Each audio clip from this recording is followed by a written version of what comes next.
नमस्कार, मैं हूं रमेश भट्ट। आप देख रहे हैं देवभूमि डायलॉग और देवभूमि डायलॉग में आज हम बात करेंगे द्वाराहाट के ग्वाड़ में रहने वाले गिरीश राम जी की।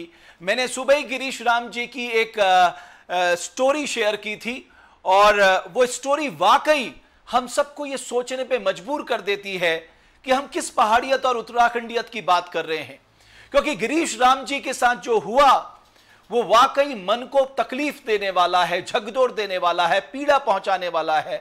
हम इतनी ईर्ष्या, इतनी घृणा क्यों करते हैं? क्यों हम किसी की सहायता नहीं कर सकते? और जब हम सहायता नहीं कर सकते तो किसी को नुकसान पहुंचाते क्यों हैं? ये ऐसे सवाल हैं जो आज हम ढूंढने का प्रयास कर रहे हैं। गिरीश राम जी सीधे ग्वाड़ द्वाराहाट से मेरे साथ जुड़ चुके हैं। बहुत बहुत स्वागत है गिरीश राम जी देवभूमि डायलॉग में आपका। और बहुत दुख हुआ, पूरा उत्तराखंड आज दुखी है इस बात से आपके साथ जो घटनाक्रम हुआ। मैं जानना चाहता हूं कि आपके साथ हुआ क्या, आपकी मछलियां कैसे मरी? नमस्कार सर,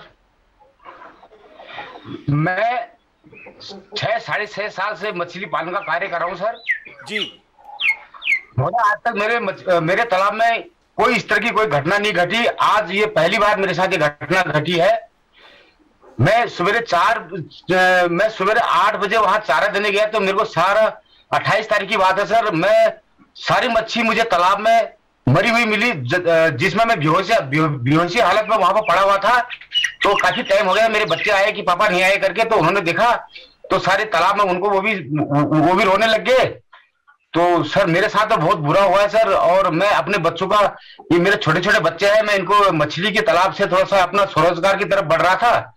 तो मोदी मैं तो बिल्कुल ही लूट गया। मेरे पास तो कुछ भी नहीं है। अब मैंने इतनी तपस्या करी थी, मेरे को बीच में मैं इतना ठंडा पानी में वहां गया, मेरी तबीयत भी खराब हो गई थी, जिसमें मैं गठिया बात का रोगी भी हो गया था।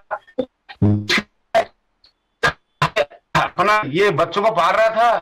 मोदी मेरे साथ बहुत ही बुरा हुआ सर। अब मेरे को तो जब आप वहां पर पहुंचे तो आपको क्या कुछ देखने को मिला वहां पर? जब आपने देखा आपकी सारी मछलियां मरी हुई हैं, जरा वो वाकया बताइए।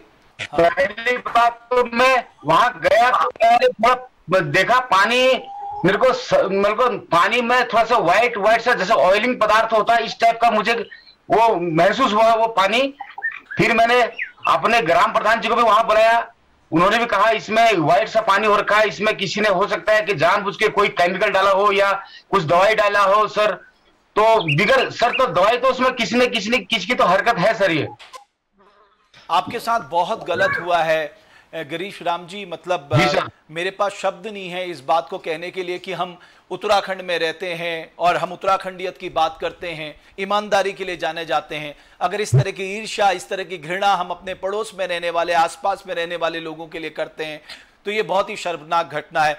आप कितनी मेहनत की थी आपने इन मछलियों को पालने में? कितना समय आपका लगा था? जी, मेरा काफी समय लगा सर।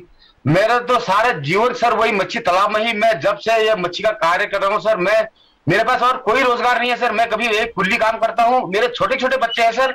मेरा थोड़ा घर का खर्चा निकल जाता था, पढ़ाई पर ये सब पढ़ाई का खर्चा निकल जाता था महोदय। अब मैं तो बिल्कुल ही, मेरे पास अब कुछ भी नहीं है, ना वो मच्छी के तालाब में मैं उसको कुछ कर सकता हूँ। अब मेरे पास कहने के लिए कुछ शब्द नहीं। मैं 2 दिन तो मैंने खाना ही नहीं खाया। 28-29 तारीख को फिर मैं अपने पटवारी जी के वहां रिपोर्ट दर्ज कराए, वो उन्होंने भी बेचारे आए यहाँ पर, उन्होंने 2-4 आदमियों ने सारी जांच करी उसकी। वो कहते गिरीश राम जी आप धैर्य रखो, हम इसकी जांच करेंगे और अब जो भी होगा निर्णय, अब हम पूरी अपने स्तर से जांच कर रहे हैं सर वो। और कौन कौन है आपके परिवार में? मेरे परिवार में सर सबसे बड़ा मैं ही हूँ सर। मेरे छोटे छोटे बच्चे हैं, मेरी मम्मी है सर। तो कितनी मछलियां थी तकरीबन कुछ आपके पास? इसका लगभग सर 1 क्विंटल के आसपास मान के चलो। छोटे छोटे बच्चे भी मार दिए सर। वो बड़े तो 2-2, 2.5 किलो के मच्छी तो सारी मर गई, और छोटे बच्चे भी मार दिए सर। बच्चे भी मर गए, बच्चे भी काफी मात्रा में थे सर। मैं समझ सकता हूँ गिरीश राम जी, आपका दुख, आपका दर्द मैं समझ सकता हूँ, क्योंकि आपकी आजीविका का सहारा थी वो मछलियाँ। और जिसने भी ये काम किया, हालांकि ये जांच का विषय है और जांच आने के बाद अगर किसी ने ये गलत काम किया है तो उनको सख्त से सख्त सजा मिलनी चाहिए। तो अब आपने क्या सोचा है, क्योंकि हम सरकार से भी अपील कर रहे हैं, जो डिपार्टमेंट है उससे भी अपील कर रहे हैं कि किस तरह से आपकी मदद की जाए, आपकी सहायता की जाए, ताकि इस मुश्किल घड़ी से आप बाहर आएं और ऐसे लोगों ने, अगर किसी ने वहां पर गलत किया है, ऐसे लोगों के खिलाफ दंडात्मक कार्रवाई की जाए ताकि ये नजीर पेश हो। तो अभी आपने सोचा है कि आगे फिर से आप मछली पालन का काम शुरू करेंगे? बिल्कुल करूंगा सर, मैं मछली का पालन काम शुरू करूंगा और करूंगा सर। ठीक है, अब इन्होंने आज ये हरकत कर दी है मेरे साथ, अगर शासन प्रशासन थोड़ा सख्त हो जाए तो इनकी ऊपर थोड़ा सा, अगर ये इनको पकड़ दें या कार्रवाई करे तो कुछ इनको डराए तो आइंदा से सर मेरे साथ ऐसा ना हो। और मैं फिर दोबारा, मुझे अगर मेरे को सरकार से निवेदन है कि अगर मुझे किसी तौर पर कहीं से भी थोड़ा बहुत सहायता दी जाए तो मैं दोबारा वो काम को शुरू करूंगा सर। जी, तो अभी जब आपने शुरू किया था तो आपको सरकार की ओर से मदद मिली थी या आपने स्वयं ये स्वरोजगार शुरू किया था? ये सर मुझे विभाग की तरफ से, विभाग वालों ने मेरा टैंक बनवाया सर, ये टैंक विभाग द्वारा बनाया गया सर। बाकी सारा मेरा है, चारा मैं अपने खरीदता हूँ सर, और सीड भी हम ही खरीदते हैं सर। तो अब इसके मछली पालन के अलावा आपके पास अपना और कोई स्वरोजगार नहीं है, और कोई आजीविका कोई साधन नहीं है?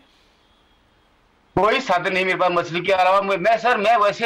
मैं जब ये तालाब का काम मैंने शुरू किया, ठंडा पानी में गया, वहां तालाब बनवाया, सब कुछ किया, सब कुछ करके मैं बीमार हो गया सर। मुझे डॉक्टर ने कहा दिया आप ठंडे में जो आप गठियाबाद के रोगी हो चुके हैं। तो सर मेरे 2 साल तो मेरा इलाज चला सर, मैं बड़ी मुश्किल से खड़ा हो पाया हूँ।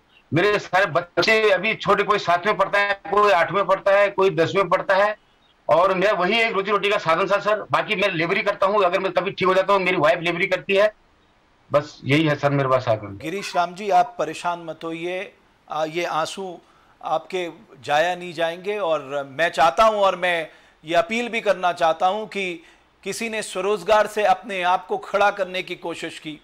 गिरीश राम जी तो हमारे लिए प्रेरणा है साहब, न जाने वो कितने युवाओं को प्रेरित करते कि उन्हें अपनी मिट्टी में रह के स्वरोजगार शुरू किया, एक आजीविका का साधन जुटाया, और आज उनकी आजीविका की साधन को ही किसी ने चोट पहुंचाने की कोशिश की, जो इतना दुख है। और गिरीश जी आप परेशान मत होइए, मैं आपको एक और विश्वास दिलाता हूं, पूरा उत्तराखंड आपके साथ है।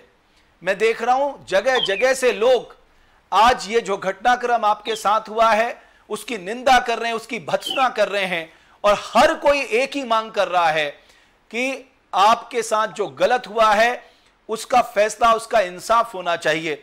लेकिन गिरीश जी, मैं आपको एक हौसला देना चाहता हूं देवभूमि डायलॉग की तरफ से, हमसे जो बन पड़ेगा हम आपकी मदद करेंगे। बाकी हमारे सहयोगियों ने भी उसमें लिखा कि वो आपकी मदद करना चाहते हैं, लेकिन मैं चाहता हूं आप पुनः खड़ा होइए, पुनः अपने इस मछली पालन के काम को फिर से शुरू करिए, और एक नए हौसले के साथ आप खड़े होइए। गिरीश जी, आप तैयार हैं? गिरीश जी, आप नए हौसले के साथ खड़े होंगे, फिर से ये तालाब में आपकी मछलियां दिखेंगी? ठीक, मैं फिर से तैयार हूं सर, मैं फिर से करूंगा सर। बिल्कुल, इससे इन घटनाक्रमों से गिरीश जी कभी हार नहीं माननी चाहिए। आपके सामने अभी आपके बच्चों के लालन पोषण का जिम्मा है, अपनी बुजुर्ग माता जी का लालन पोषण का जिम्मा है, तो आपको हिम्मत नहीं हारनी है। हम सब लोग आपके साथ खड़े हैं गिरीश जी। और कुछ कहना चाहते हैं गिरीश जी आप? बस सर मेरे को मैं ये अपील करना चाहता हूँ, मुझे कहीं से सरकार की तरफ से कहीं से कुछ आर्थिक सहायता देके, ताकि मैं उस तालाब में मच्छियां डाल के उसका थोड़ा सा लालन पालन, थोड़ा चारा वगैरह मंगा मुगी के दोबारा से मैं उसको शुरू करना चाहता हूं सर।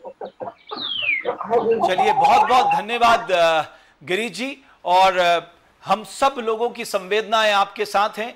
आपके साथ गलत हुआ है, और अगर ये गलत हुआ है इसकी जांच हो, निष्पक्ष जांच हो, दोषियों के खिलाफ कड़ी से कड़ी कार्रवाई हो। और जो आपने हौसला दिखाया है और देवभूमि डायलॉग में आपने ये बात रखी है कि आप दोबारा से खड़े होंगे, दोबारा से मछली पालन के कार्य को, इस स्वरोजगार को आप शुरू करेंगे, हम सब आपके साथ हैं। आप देवभूमि डायलॉग से जुड़े, आपने अपनी पीड़ा जाहिर की, आपका बहुत बहुत धन्यवाद गिरीश जी, बहुत बहुत धन्यवाद। मैं एक बात अपने उत्तराखंडी भाई बहनों से जरूर कहना चाहता हूं, हम जब उत्तराखंडियत की बात करते हैं, पहाड़ियत की बात करते हैं, उसका मतलब ही है एक दूसरे की मदद करना, एक दूसरे की खुशी में शामिल होना, एक दूसरे को आगे बढ़ाना। इसका मतलब कतई ये नहीं है कि एक दूसरे से ईर्ष्या करना, एक दूसरे की टांग खींचना, एक दूसरे को नुकसान पहुंचाना। हमारे उत्तराखंड में ऐसा कभी मनोभाव नहीं था, लेकिन आज कई जगह ये वारदातें सामने आती हैं, और ये हम सबको बहुत दुख पहुंचाती है। इसलिए जो लोग भी इस तरह की वारदात करते हैं वो अपने आप से एक सवाल पूछें कि आप क्या काम कर रहे हैं। और ऐसे लोगों के खिलाफ सख्ती से हम सबको भी खड़ा होना होगा और कानून को भी इनका भय दिखाना होगा, ताकि फिर गिरिराज जी के जो स्वरोजगार का साधन है वो इस तरह से उजड़े ना। बहुत बहुत धन्यवाद आप सभी का देवभूमि डायलॉग देखने के लिए। अगर आप हमारी इस खबर को फेसबुक पे देख रहे हैं तो पेज को फॉलो करें, और अगर यूट्यूब पे देख रहे हैं तो चैनल को सब्सक्राइब जरूर करें।